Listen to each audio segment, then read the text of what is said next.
anak-anak, hari ini kita akan mendengarkan firman Tuhan dari 2 Raja-Raja pasal yang kelima ayat 1 sampai 14. Nah, Ibu berharap anak-anak di rumah menyiapkan diri dengan baik untuk mengikuti ibadah ini.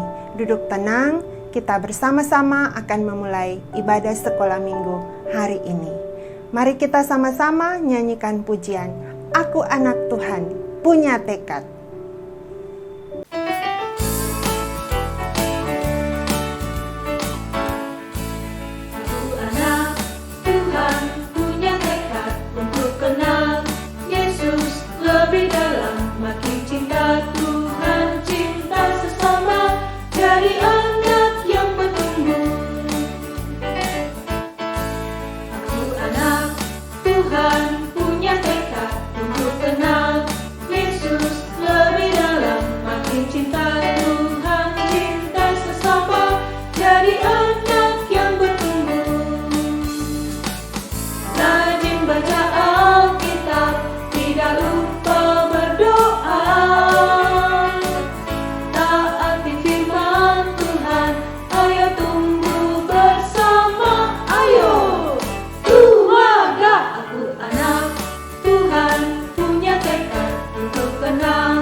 Oke adik-adik, sebelum mendengarkan firman Tuhan, mari kita sama-sama menghadap Tuhan dalam doa.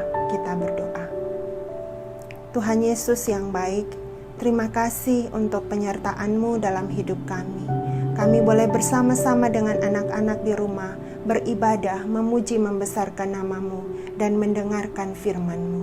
Tuhan Yesus menolong kami, supaya kami bersama-sama bertumbuh di dalam Tuhan. Setiap firman yang disampaikan menjadi berkat bagi anak-anak, bagi kami semua ya Tuhan, supaya kami semakin dekat kepadamu. Berkati kami semua Tuhan saat firman Tuhan disampaikan. Di dalam nama Tuhan Yesus kami berdoa.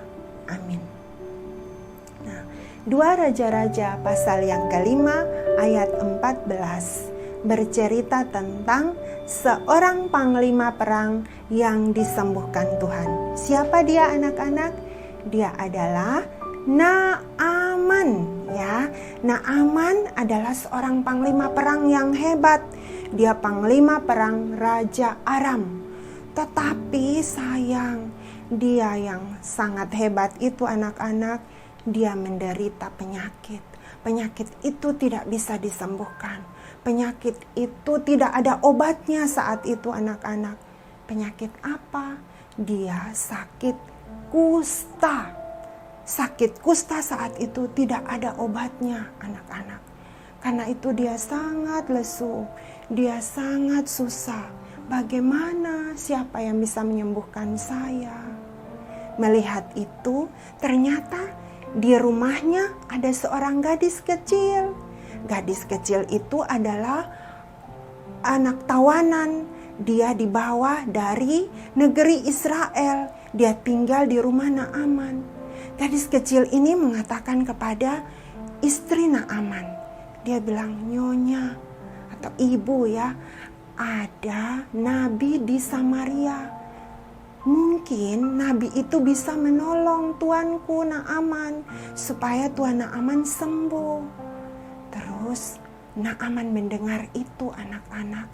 Naaman pasti mau apa? Sembuh dari sakit kustanya.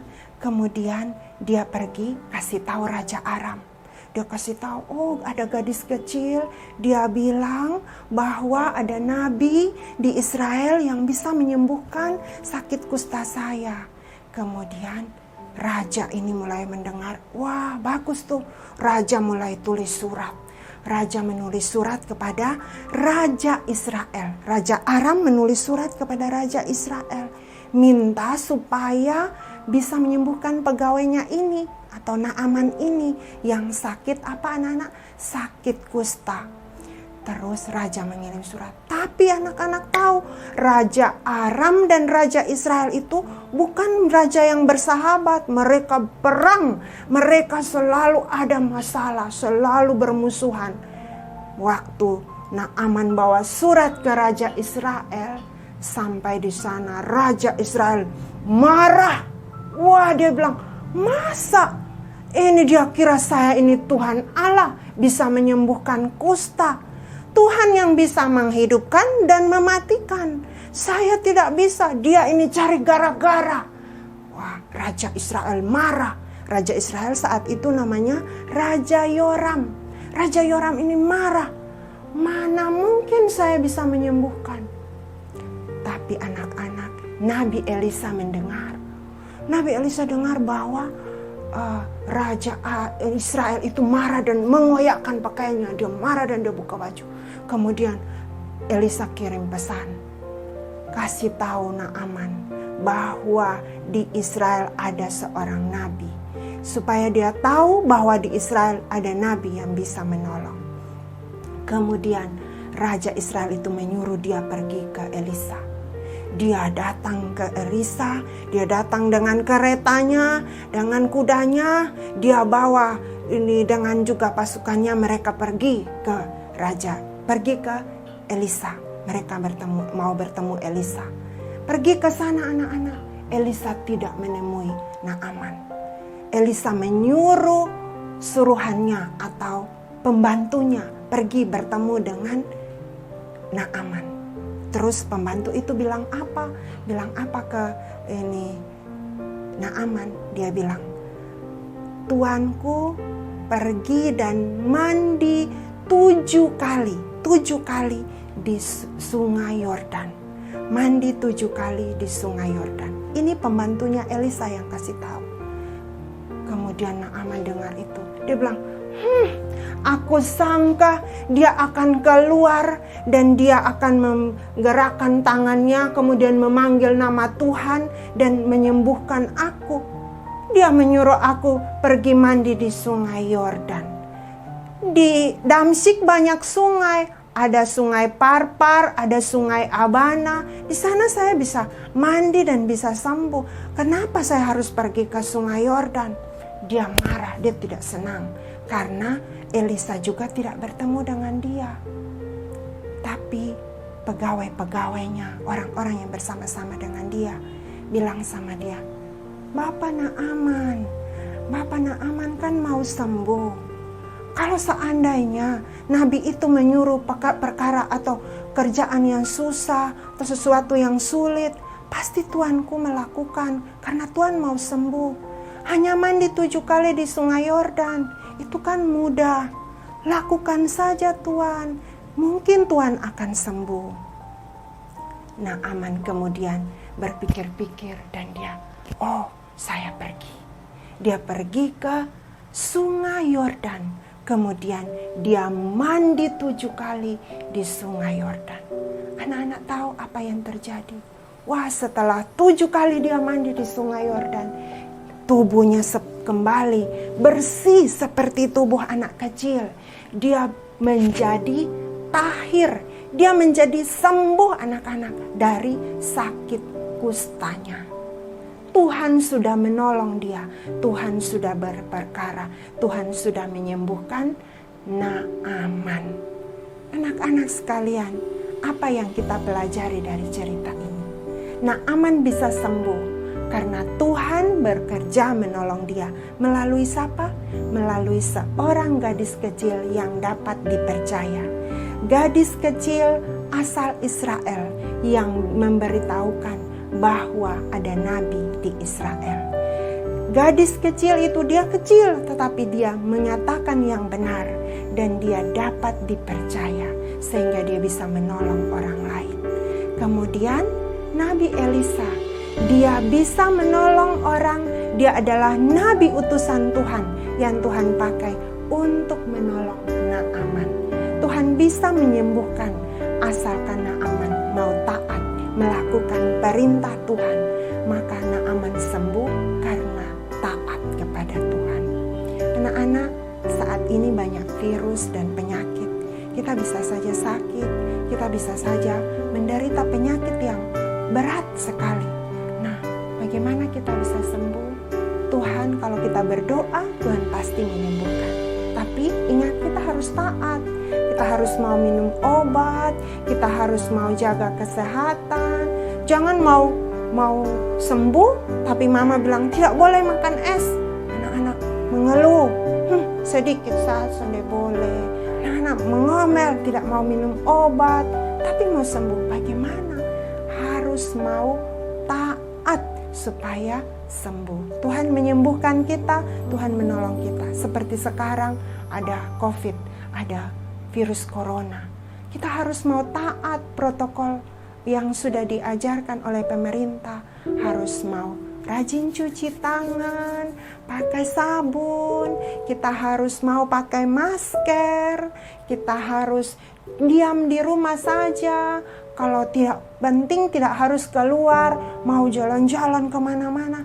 Karena ini ada COVID, ada corona, pandemi yang melanda seluruh dunia.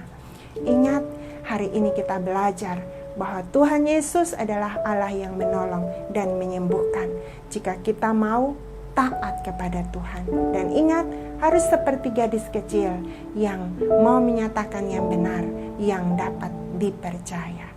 Tuhan Yesus memberkati anak-anak semua untuk melakukan firman Tuhan. Nah, ayat hafalan kita terdapat dalam Yeremia 17 ayat 14. Nah, bunyinya, Kak baca sekali ya. Yeremia 17 ayat 14. Sembuhkanlah aku ya Tuhan, maka aku akan sembuh. Selamatkanlah aku, maka aku akan selamat, sebab Engkaulah kepujianku. Kita hafal sama-sama ya. Yeremia 17 ayat 14. Sembuhkanlah aku ya Tuhan, maka aku akan sembuh. Selamatkanlah aku, maka aku akan selamat, sebab Engkaulah kepujianku. Ya, anak-anak hafal di rumah ya. Jangan lupa kerjakan tugas atau aktivitas di rumah. Kak sudah bagikan kepada anak-anak. Ingat, kerjakan kelas besar, melengkapi ayat, baca bagian itu sekali lagi. 2 Raja-Raja pasal 5 ayat 1-14, kemudian lengkapi kata-kata yang kosong. Kemudian yang kelas kecil, jangan lupa mewarnai atau menempel kertas di tubuh Naaman dan gadis kecil di gambar yang ada.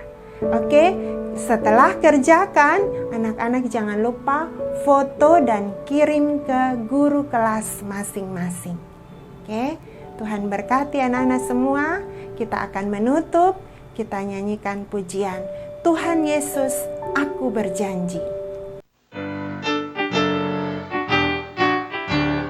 Tuhan Yesus, aku berjanji jadi murid-Mu yang setia, rajin berdoa, baca Alkitab, selalu bersaksi bagi-Mu. Akal iblis aku menolak, firman Tuhan aku menurut, mulai sekarang sampai selamanya, tetap setia pantang mundur. Tuhan Yesus, aku berjanji jadi murid-Mu yang setia, rajin berdoa, baca Alkitab, selalu bersaksi bagi-Mu.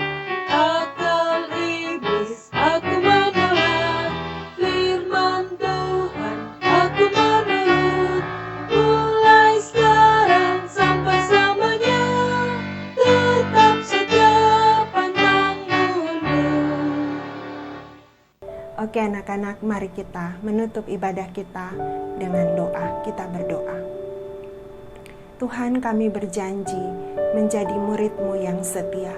Kami mau belajar menyatakan kebenaran, menolong orang yang sedang dalam penderitaan. Biarlah anak-anak sejak kecil dapat dipercaya, dapat menunjukkan kepercayaan kepada orang tua. Walaupun mereka masih kecil, mereka dapat menggunakan kata-kata mereka dengan tepat. Tuhan, jika kami sakit, jika kami kena penyakit tertentu, ajar kami untuk berdoa, karena kami tahu Tuhan pasti menyembuhkan kami. Jika kami mau taat dan mau setia mendengarkan kehendak-Mu ya Tuhan. Terima kasih ya Bapa, berkati anak-anak yang boleh mengikuti sekolah minggu online hari ini. Di dalam nama Tuhan Yesus kami berdoa. Amin. Demikian sekolah minggu online kita hari ini. Ibu harap anak-anak di rumah tetap semangat mengikuti kelas sekolah minggu, tetap ingat untuk mengikuti sekolah minggu dan mengerjakan tugas yang sudah diberikan setiap hari Minggu. Sekalipun COVID, kita tetap harus bertumbuh di dalam Tuhan, karena Tuhan Yesus Allah kita sangat mengasihi anak-anak semua. Sampai jumpa ya, Tuhan berkati. Dadah.